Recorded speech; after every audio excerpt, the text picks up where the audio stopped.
Hello दोस्तों, आज हम सीखेंगे स्क्वायर रूट मतलब वर्गमूल कैसे निकालें सिर्फ 5 सेकंड में। इसके लिए आपको कुछ नहीं, एक सिंपल सी टेबल याद करनी होगी जिसका जैसे आप समझ लें। पहले थोड़ा सा क्वेश्चन का यूनिट डिजिट जब 1 हो तो आंसर के आपका 1 या 9 यूनिट डिजिट होगा। जैसे किसी क्वेश्चन का 4 यूनिट डिजिट है तो उसका आंसर का यूनिट डिजिट या तो 2 होगा या 8 होगा, दो में से एक ही होगा। 5 का यूनिट डिजिट जो 5 किसी क्वेश्चन का यूनिट डिजिट है तो आपके आंसर का यूनिट डिजिट 5 होगा। ऐसे ये टेबल आपको याद करनी है। तो सबसे पहले आप इसका एक एग्जांपल लेने की देखेंगे जिससे हम लोग बहुत आसान तरीके से सीख जाएंगे और सिंपल वे में। जैसे सबसे पहला क्वेश्चन है मेरा 7921 यूनिट डिजिट मेरे पास 1 है तो 1 है। आंसर का जो यूनिट डिजिट वो 1 या फिर 9 होगा, मतलब आंसर का जो यूनिट डिजिट है वो 1 या फिर 9 होगा। यहाँ से आप पेयर बनाएंगे तो 2 का पेयर गया, मतलब मेरे पास 79 बचा। 79 किसके किसके वर्ग के बीच में है तो 79 आप देखें 8 का वर्ग 64 और 9 का 81, इन दोनों के बीच में ये नंबर लाई करेगा। तो 8 और 9 में से आप क्या करेंगे, यहाँ से छोटा नंबर लेंगे 8। अब ये वाला नंबर उठा करके यहाँ रखेंगे 1 या 8 और 9। अब इन दोनों में से मेरा एक आंसर है, या तो 81 या फिर 89। तो आप देखें 79 जो है ये नंबर किस नंबर के ज्यादा नजदीक है, इसके या फिर इसके। जिसके नजदीक ज्यादा है वही मेरा आंसर होगा। तो ये नंबर जो है 79 89 के ज्यादा नजदीक में है तो ये आंसर होगा मेरा। मेरे 89 मेरा क्या है, ये 89 का जो वर्ग है वो 7921 होगा। मोबाइल में कैलकुलेट करके देखें आप। नेक्स्ट एग्जांपल से सीखेंगे हम लोग अच्छे से। वीडियो को लास्ट तक देखें, आई होप आप 100% सीख जाएंगे। 1 यूनिट डिजिट है अगर किसी क्वेश्चन का तो आपके आंसर का जो यूनिट डिजिट है वो 1 या फिर 9 होगा, 1 या फिर 9 होगा। तो यहाँ से आप देखें पेयर बनाया मैंने 2 का, तो ये 2 पीछे से गए तो 50 बचा मेरे पास। अब ये 50 बचा मेरे पास और 50 किसके किसके वर्ग के बीच में नंबर लाई करेगा ये 50। तो 7 का 49 और 8 का जो है वो 64 है। तो 7 और 8 के बीच में ये नंबर, 7 का वर्ग आप 49 होता है और 8 का वर्ग 64 होता है। तो 64 और 49 के बीच में ये नंबर आएगा। तो इन दोनों वर्गों में से आप क्या करेंगे, इन दोनों नंबरों में से 7 और 8 में से छोटा नंबर लेंगे। 7 और 8 में छोटा नंबर 7 है। तो 7 के साथ अगर मैं 1 को जोड़ूं ये इसका, तो या तो ये मेरा आंसर है और या फिर मेरा आंसर ये है, 79 है या 71 है। तो आप चेक करें कि ये नंबर किस नंबर के ज्यादा नजदीक है। ये नंबर जो है 50, ये 71 के या 79 के। तो आप सही से चेक करेंगे तो ये 71 के ज्यादा नजदीक है, तो यही 71 मेरा क्या है आंसर। और देखेंगे अगर यूनिट डिजिट क्वेश्चन का है 4 तो 4 है तो आंसर का यूनिट डिजिट 2 या फिर 8 होगा, 2 होगा या फिर 8 होगा। पेयर गया मेरे पास 2 का तो 67 बचा।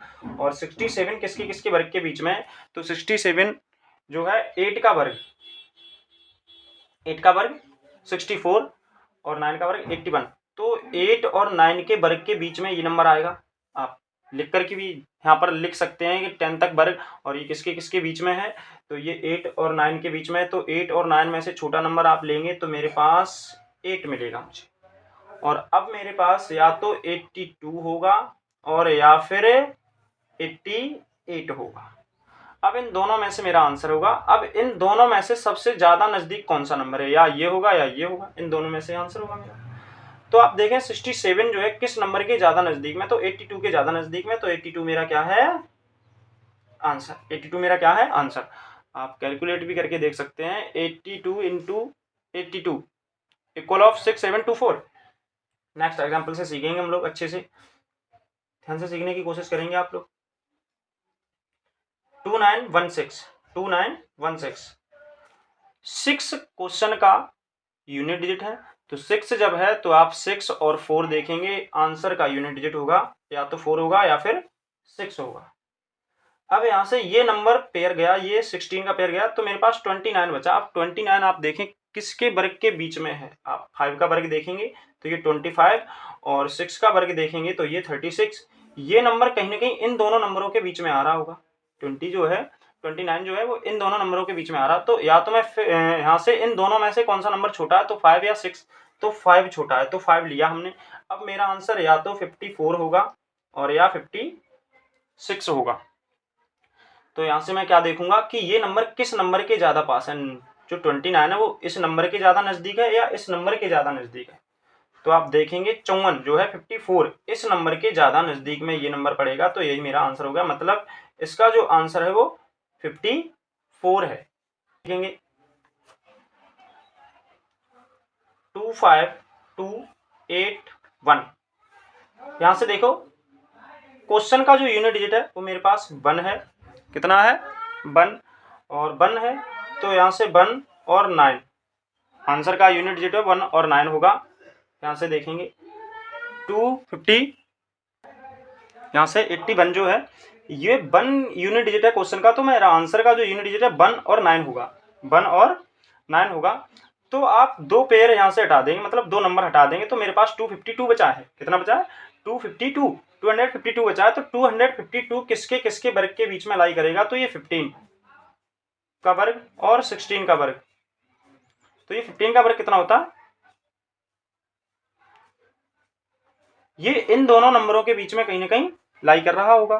तो इन दोनों में से जो मेरा छोटा नंबर है वो 15 है। कौन सा है? 15 है। तो अब मैं 15 लिखूंगा। अब मेरा आंसर जो है ये 1 के साथ आ जाएगा। तो अब मेरा आंसर ये 151 हो गया या फिर 159 होगा। इन दोनों में से मेरा जो आंसर है वो 1 होगा। तो सबसे पहले देखेंगे आप किस नंबर के ये 252 है, इन दोनों में से किसके ज़्यादा नज़दीक में है?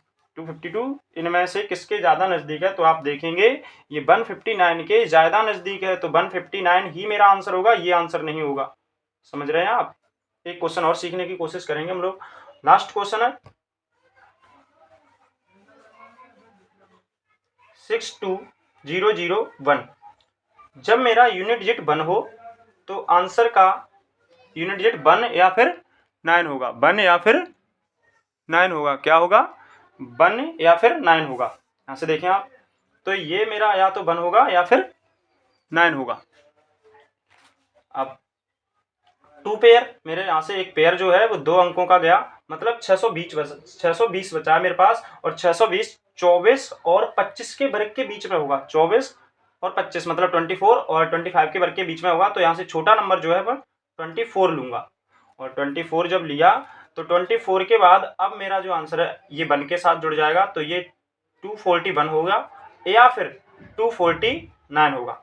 अब आप चेक करेंगे कि इन दोनों में से आंसर कौन सा है। तो ये 620 है ना, 620 किन संख्याओं के ज़्यादा नज़दीक में, इसके या फिर इसके? तो आप देखेंगे ये 249 के ज़्यादा नज़दीक में है इन संख्याओं की अपेक्षा, इस संख्या की अपेक्षा। तो ये मेरे पास 249 ही मेरा इसका सही आंसर होगा। Thank you.